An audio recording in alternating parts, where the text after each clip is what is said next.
మహారాజా రవితేజ ఒక solid hit అందుకుని చాలా కాలమే అయింది. అయితే ఆసక్తికరంగా డైరెక్టర్ కిషోర్ తిరుమలకు ఆయన గ్రీన్ సిగ్నల్ ఇవ్వడం, దానికి భర్త మహాశయులకు విజ్ఞప్తి అనే టైటిల్ ఫిక్స్ చేయడంతో ఒక్కసారిగా అందరి దృష్టి ఈ సినిమా మీద పడింది.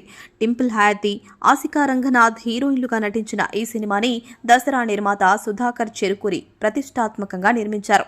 ఈ సినిమా ఎట్టకేలకు సంక్రాంతి సందర్భంగా జనవరి 13వ తేదీన ప్రేక్షకుల ముందుకు వచ్చింది. మరి ఈ సినిమా ఎలా ఉంది, ప్రేక్షకులను ఎంతవరకు ఆకట్టుకుంది అనేది ఇప్పుడు రివ్యూలో చూద్దాం. రామ్ సత్యనారాయణ ఒక వైన్ డిస్టిలరీ నడుపుతూ ఉంటాడు. స్పెయిన్లో మానసా శెట్టికి చెందిన ఒక వైన్ డిస్ట్రిబ్యూషన్ సంస్థతో కొలాబరేషన్ కోసం ప్రయత్నం చేయగా మానస పిఏ విందా అలియాస్ బెల్లం వల్ల అది ఫెయిల్ అవుతుంది. దీంతో స్వయంగా రంగంలోకి దిగిన రవితేజ స్పెయిన్ వెళ్లి మానసను కలిసి తాను ఫలానా అని చెప్పకుండానే పని పూర్తి చేస్తాడు. అయితే ఈలోపే మానసకి బాగా క్లోజ్ అవుతాడు. కానీ అప్పటికే తన భార్య బాలామణి ఉండగా ఇలా చేయడం తప్పు అని గిల్టీగా ఫీల్ అవుతూ ఉంటాడు. ఇక జీవితంలో మానసను కలిసే అవకాశం లేదని భావిస్తున్న సమయంలో మానస మరోసారి రామసత్యనారాయణ జీవితంలోకి ఎంట్రీ ఇస్తుంది. ఈ క్రమంలో అటు భార్య ఇటు మానస మధ్య ఇరుక్కున్న రామసత్యనారాయణ ఏం చేశాడు? అసలు భార్య ఉండగా మానసకు అతను ఎందుకు దగ్గరయ్యాడు? చివరికి ఈ విషయం బాలామణి వరకు వెళ్ళిందా? మధ్యలో సుదర్శన్, సునీల్, లీలా పాత్రలేంటి? అలాంటి విషయాలు తెలియాలంటే సినిమాని బిగ్ స్క్రీన్ మీద చూడాల్సిందే.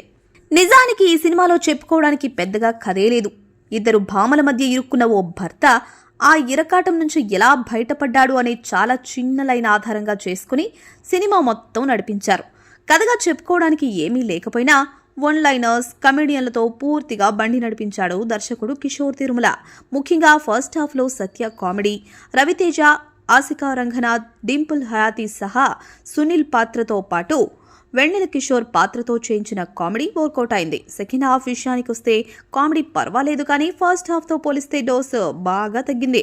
సెకండ్ హాఫ్లో ఏదైనా కథ ఉంటుందేమో అని భావించిన ప్రేక్షకులకు నిరాశ కలిగించేలా దర్శకుడు ఎందుకో క్లైమాక్స్ను అర్ధాంతరంగా హడావుడిగా ముగించిన ఫీలింగ్ కలుగుతుంది.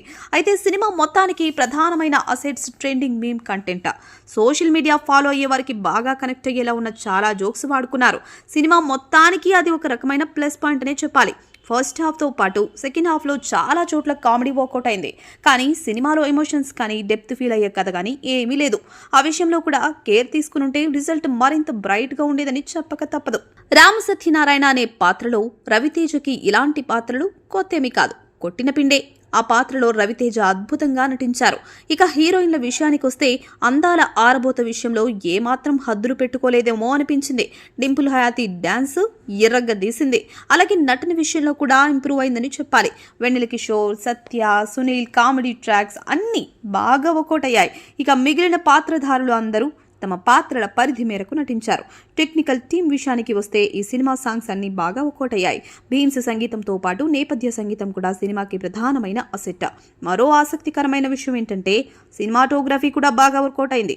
ఆర్ట్ డిపార్ట్మెంట్ కూడా గట్టిగానే కష్టపడింది. ముఖ్యంగా ప్రొడక్షన్ డిజైన్ అయితే అద్భుతమని చెప్పాలి. సినిమా బడ్జెట్ పరిమితులతో పోలిస్తే నిర్మాణ విలువలు అత్యద్భుతంగా ఉన్నాయని చెప్పొచ్చు. ఓవరాల్గా భర్త మహాశయులకు విజ్ఞప్తి ఒక entertaining movie with no logics.